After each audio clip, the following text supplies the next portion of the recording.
လန်ဒန်မြို့ကန်နဲ့မန်ချက်စတာမြို့ကန်တို့ရဲ့ဒါပြိုင်ဆိုင်မှုပြင်းထန်မှုပဲပွဲကောင်းတဲ့ပွဲဒီကိုရအားလုံးပဲမင်္ဂလာပါဗောနော်ဒါမနေ့ကမန်စီးတီးဂိုးပေါ်ပေးခဲ့တာတော့ဒါကြားခဲ့တယ်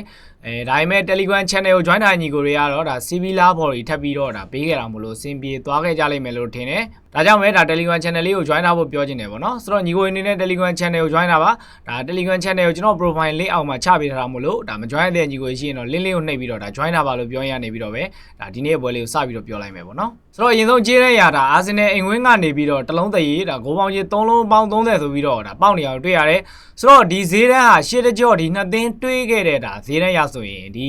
ကြီးတန်းဟာဒါကွက်တီပုံမှန်ဈေးတန်းဖြစ်နေအောင်တွေ့ရတယ်ပေါ့နော်ဆိုတော့ရှေ့ကြော့အာဆင်နယ်ဒါဝေးကွင်းကနေပြီးတော့ဒါတေရှုံးပေးခဲ့တာကြောင့်ဂျာကွင်းဆိုရင်ဒါ1ပေါင်း50နဲ့အိမ်ဝင်းဆိုရင်1ဒါတလုံးတရေဆိုတာပုံမှန်ကြီးလို့ပြောလို့ရတယ်ဂိုးပေါင်းဈေးကတော့ဒါရှေ့ကြော့အတိုင်းမဟုတ်တော့ဘဲနဲ့ဒါပြား90လောက်ပို့ပြီးတော့ဒါခွာနေတာဟိုဒါပြင်းနေတယ်ပေါ့နော်အဲ့ဒါကိုတွေ့ရတယ်ဆိုတော့ရှေ့ကြော့ကဒါ3လုံးပေါင်း90ပေါက်ခဲ့တာကြောင့်အခု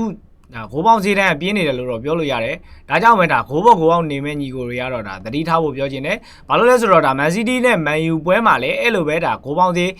ဒါ90လောက်ပြင်းခဲ့တယ်ပေါ့နော်ရှစ်တကြော့တက်ပိုပြင်းခဲ့တယ်ဒါပေမဲ့လည်းဒါဂိုးအောက်ခဲ့တာလည်းရှိတာကြောင့်အနေအများရလို့တော့ဒါပြောချင်တယ်ဆိုတော့ဒီနှစ်သင်းတွဲဆုံငယ်တုန်းကဒါထွက်နေတဲ့ကြေးနဲ့ရဆိုရင်ဒါအချိန်ကာလအရာရန်ကွာတယ်ဒါ4 5 6လလောက်ဖြစ်မှတင်တယ်ပေါ့နော်ဒါကြောင့်ပဲဒါအခုချိန်နေဒါပေါက်တင်တဲ့ကြေးတန်းကဒါဒီကြေးဟုတ်ရဲ့လားဒါမှမဟုတ်ရင်ပေါက်မဲ့ကြေးတန်းနဲ့ဒါပေါက်တင်တဲ့ကြေးတန်းကိုကျွန်တော်ပုံမှန်တိုင်းတွက်ပြမယ်ပေါ့နော်ဆိုတော့ဒီနှစ်သင်းကဒါမကြသေးခင်အချိန်က Aston Villa နဲ့ကန်ခဲ့ကြပြီးဒါဘီလာအင်ကွင်းမန်ယူဝေးကွင်းကန်ခဲ့ကြတဲ့ပွဲမှာဒါဘီလာကနေပြီးတော့တေ60ရှုံးဆိုပြီးတော့ပောက်ခဲ့တာကြောင့်ဘီလာအခုချိန်နေမှာမန်ယူတက်10ပြားတိတိပို့တာတယ်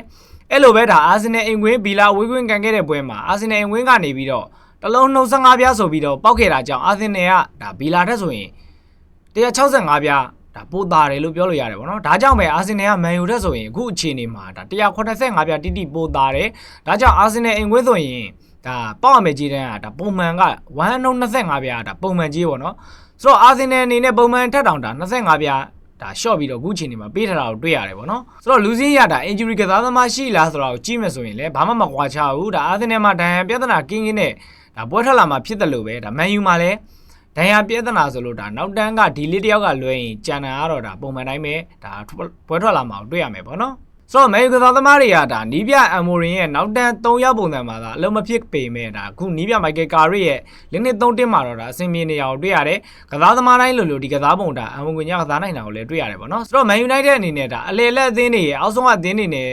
ဒါတွေ့တဲ့အချိန်မှာတော့မျှော်လင့်တယ်လို့မဖြစ်လာတတ်ပေမဲ့ဒါအခုလိုအသင်းကြီးနေနဲ့ဒါတွေ့တဲ့အချိန်မှာတော့အနည်းဆုံးကြေးတော့အောင်ကစားတတ်တယ်တေးချပါတယ်ဒါဒီပွဲမှာအာဆင်နယ်နိုင်သွားခဲ့ရင်တော့တလုံးထပ်မပုံနိုင်ဘူးလို့ကျွန်တော်တော့ထင်တယ်ပေါ့နော်ဆိုတော့ကြေးတန်းရဆိုရင်လည်း United အနေနဲ့ဒါအနည်းဆုံးတေးကန်နိုင်မယ်လိမ့်မယ်လို့တော့ကျွန်တော်မြင်တယ်ဒါကြောင့်ပဲကျွန်တော်ကတော့ဒါ United body ကိုကြိုက်ပါတယ်ဆိုတော့ကျွန်တော်ပြောချင်တာကတော့ဒါ United ကျွန်တော်ရွေးခဲ့ရင်အာဆင်နယ်ကြိုက်တဲ့ဒါညီကိုတွေလည်းရှိနိုင်တယ်လို့ဒါအာဆင်နယ်ရွေးခဲ့ရင်လည်း United ဒါကြိုက်တဲ့ညီကိုတွေလည်းရှိမှာမို့လို့ကျွန်တော်ကတော့ဒါကြေးတန်းနိုင်ပဲရွေးချက်ပေးတာဖြစ်ပါတယ်ဒါကြောင့်ပဲဒီနေ့တပွဲကောင်းရွေးချက်မှုအနေနဲ့ဒါ Manchester United body ကိုရွေးချက်ပေးလိုက်ရနေပြီးတော့ပဲကျွန်တော်ဗီဒီယိုလေးကိုဒီနေ့ရန်နာလိုက်ပါတယ်ဗျ